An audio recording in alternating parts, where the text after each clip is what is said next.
Hello everyone, for all you know, I'm not wearing pants. I'm going to continue my reading of the classic Wuthering Heights. At least I think it's a classic. Barnes & Noble seems to think so. It's in their classics publication collection. So I'm going to read chapter 3 of this book. Last two videos have been a bit long. Sorry.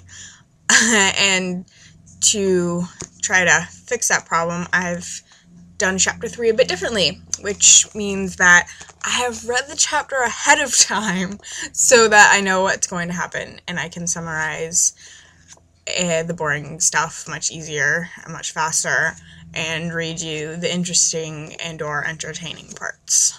Or important parts. I should probably read you the important parts too. So I've come a bit more well prepared for chapter 3. Let's do it. As recall, at the end of chapter 2, the housekeeper's Zilla was about to lead our narrator, Mr. Lockwood, up to his room, and that's what happens right at the beginning of chapter 3. My window just made a creaky noise. That's weird. Zilla is leading him upstairs, and she recommends that he hide his candle and not make any noise, because the room she's about to put him in is rather a touchy subject for Mr. Heathcliff. Bad sign right there. He should run and hide and never come back. He describes the room. It's basically just a description of the furniture that's in there. This room is quite cleverly designed, actually. The clever part of this room comes in when they use the windowsill for a table/bookshelf. That's clever. And there are 3 names scratched in the ledge. Catherine Earnshaw. Earnshaw. Catherine Heathcliff, interesting, and Catherine Linton, which means nothing to us at this juncture. The candle begins to burn a book, so he picks up the book, and it was a testament, I think that's a Bible, in lean type, and lean, footnote says, means poor quality. I don't really know why I needed a footnote for that one. The book belongs to Catherine Earnshaw. He begins to read the book, and in the margins of the book, she kept a diary type thing. Only Sunday was awful. Joseph gives them a sermon, and Hindley and his wife, I'm not sure who they are, they do anything but read their Bibles. So apparently they're not paying attention. And there's some Joseph talk, and I like doing the Joseph voice, so I'm going to read it and translate it with the footnote. To me is stirring but to just buried in the Sabbath not o'er yet, and to send the gospel still in your lungs, and your bedard be laking. Shame on ye, sit ye down, ye old childer. There's good books enough if you read 'em, sit down, and ye think your skulls. Footnote says, the master is hardly buried, and the Sabbath not over, and the sound of the gospel is still in your ears, and you dare to be playing. The second half isn't translated, but it's pretty obvious what it means. Shameful. Sit. Horrible child. Read a book, and think of your soul. She picks up the Bible by the scroop, which the footnote tells us means the cover of a book, or the spine, and she throws it at the dog kennel. What? And then Joseph yells, Master, come hither. Miss Cathy has riven the back off the Hamlet, O salvation. And Heathcliff paused, and is fit into the first part to brood, way to destruction. It's fair flaysome that ye let him go in his gate. Ech, the old man would have laced him properly, but he's gone.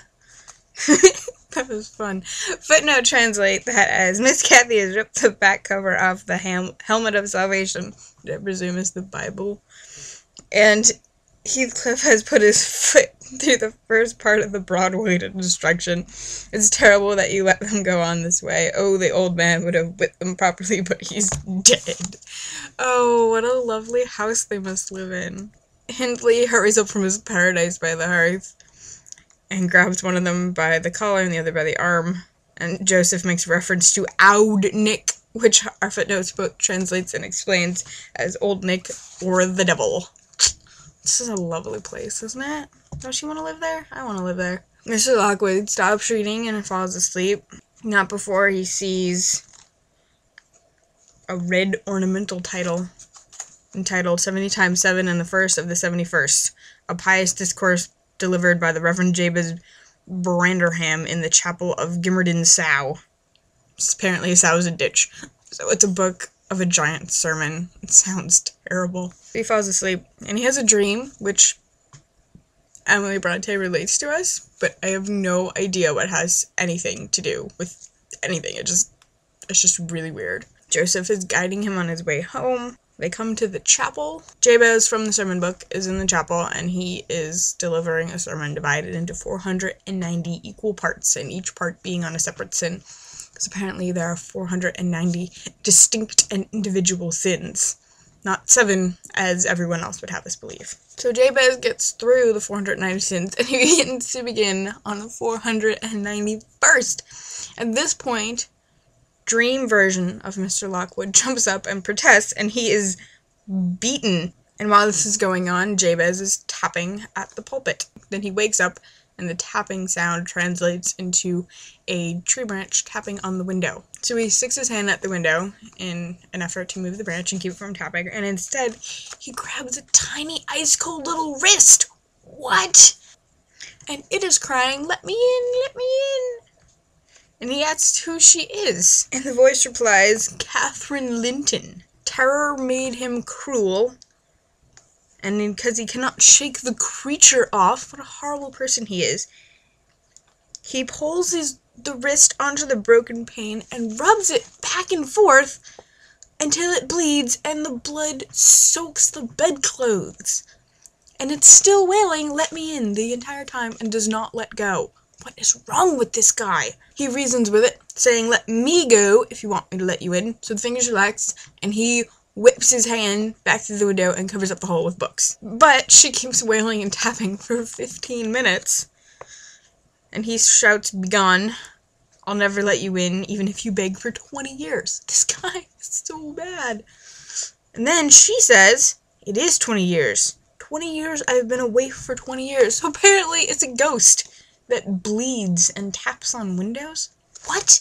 Emily Bronte, what are you doing? It doesn't make any sense. Ghosts don't bleed. So he freaks out and yells when she finds was not ideal. Heathcliff comes into the room. He demands to know who let Lockwood in the room. He says it was Zillah. I have a feeling Zilla's gonna get it in the morning. Lockwood thinks she should, putting him in a haunted room. Lockwood tells Heathcliff about the ghost and the names on the windowsill, and Lockwood leaves the room to go walking around for 3 more hours until it's 6 o'clock in the morning. And Heathcliff leans out the window and starts calling to the ghost, saying, "Come in, Cathy, do come, oh, do once more, oh, my heart's darling, hear me this time, Catherine, at last." And with all the caprice of a spectre, it gives no sign of being. So apparently Heathcliff has been calling for this Catherine person for a while. Zillah and Mrs. Heathcliff, the daughter-in-law, are already awake and downstairs. Zillah is doing housekeeperly-like things, and Mrs. Heathcliff is reading a book by the fire, not really paying attention to anything going on, except to push away a dog now and then that snoozled its nose over forwardly into her face. Really? Snoozled? That's not even a word.